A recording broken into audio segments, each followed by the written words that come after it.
Nakikita po ba kayong mansyon? Wala po. Kasi, mag-story neto, may babae na sumakay sa taxi. Oo, sumakay sa taxi. Tapos, bumaba po siya dito, ma'am. Ang sabi niya, kumbaga yung para, sabi niya, sa mansyon.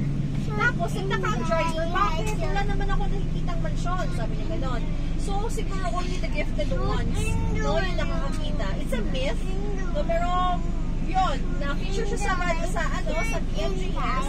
So, if you want, pwede po tayo bumaba at picture taking. Yan po yung white lady, ma'am. So, pinag-describe sa kanya kung ano. Shut it down, give back. Comes from, kinuha. So, we are approaching Steel Bridge. President Roosevelt po ang nag-order, nag-request, or nag-order na ipagawa ito. Steel Bridge na ito. So, it's the longest bridge in Western Visayas. Hindi na nga siya ginagamit. Both sides na lang po. So, for walking na lang siya.